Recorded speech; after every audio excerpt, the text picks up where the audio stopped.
صدیوں کا عقیدہ یہ ہے کہ ہمارے نبی آج بھی اپنے قبر انور کے اندر زندہ ہے اور ہمارے قول و فعل افعال سے واقف ہیں، ہماری پکار کو سنتے ہیں۔ ہمارے امام عشق محبت اعلیٰ حضرت نے تو ہمیں یہ پیغام دیا ہے، اللہ کو سن لیں گے، اللہ کو سن لیں گے، فریاد پر پہنچیں گے، اتنا بھی تو ہو کوئی جو آہ کرے دل سے، ارے آہ تو کر کے دیکھو۔ اللہ نے حبیب کو وہ علم دیا ہے، رہتے ہیں مدینے میں، زمانے کی خبر ہے، مجبور جہاں جانے سے جبریل کا پر ہے، اس سے بھی کہیں آگے محمد کی گزر۔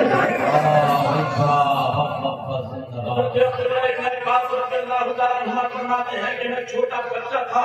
جس وقت رسول اللہ صلی اللہ علیہ وسلم کی ظاہری وفات ہوئی، رسول اللہ صلی اللہ علیہ وسلم نے ظاہری انتقال فرمایا۔ حضرت عبداللہ ابن عباس کہتے ہیں میں نے ایک انصاری لڑکے کو جو میری ہم عمر تھا، میرے برابر کا تھا، میں نے اس کا ہاتھ پکڑا اور کہا چلو رسول اللہ کے صحابہ ابھی موجود ہیں، آؤ ان سے کچھ علم حاصل کر لیا جائے، رسول اللہ کی حدیثیں اکٹھی کر لی جائے، اور کہیں ایسا نہ ہو کہ اصحاب چلے جائیں اور پھر لوگوں کو ضرورت پڑے، چلو علم حاصل کرے لیتے ہیں۔ حضرت عبداللہ ابن عباس نے جب اتنا کہا، اس انصاری لڑکے نے کہا عبداللہ ابن عباس تم بھی عجیب آدمی ہو،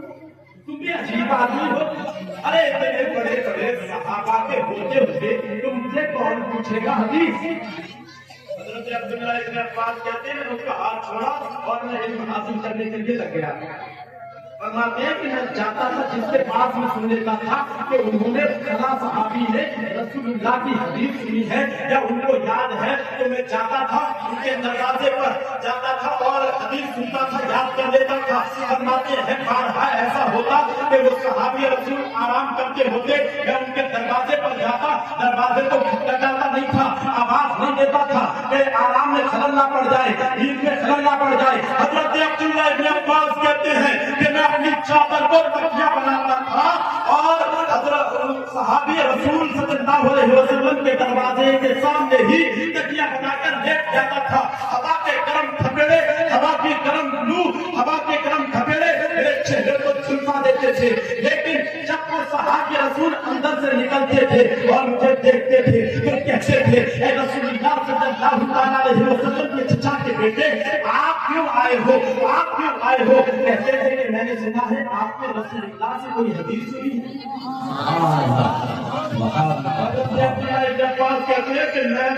جب یہ کہتا تھا تو وہ کہتے تھے عبداللہ ابن عباس کیا ضرورت تھی تمہیں آنے کی، آپ نے خبر بھجوا دی ہوتی ہم آپ کے پاس خود آ جاتے۔ حضرت عبداللہ ابن عباس کہتے ہیں کہ میں کہتا تھا نہیں حضرت مجھے اس کام کے لیے خود ہی آنا تھا۔ حضرت عبداللہ ابن عباس کہتے ہیں میں صحابہ کرام سے حدیثیں لیتا رہا، یاد کرتا رہا، ایک وقت وہ آیا کہ جب رسول اللہ کے سارے صحابہ دنیا سے تشریف لے گئے، ایک کے بعد ایک دنیا سے تشریف لے گئے، تو لوگ میرے پاس آتے تھے، رسول اللہ کی حدیثیں سنتے تھے۔ وہ انصاری لڑکا جب دیکھتا تھا لوگوں کو میرے پاس آتے ہوئے، ضرورت کے لیے آتے ہوئے، تو کہتا تھا اے عبداللہ ابن عباس تم عقل مند نکلے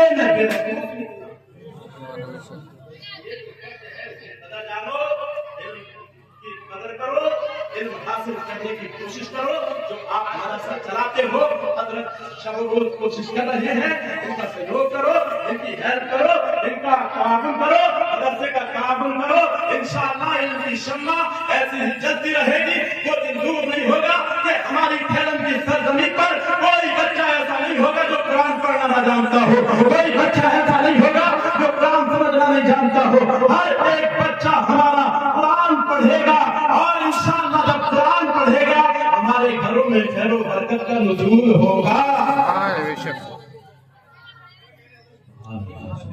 اور قرآن پڑھنے والے کی فضیلت کیا ہوگی؟ قال رسول اللہ صلی اللہ تعالی علیہ وسلم نے صاحب القرآن، جو قانون صاحب القرآن حضور فرماتے ہیں کہ صاحب القرآن سے کیا بلال ہے؟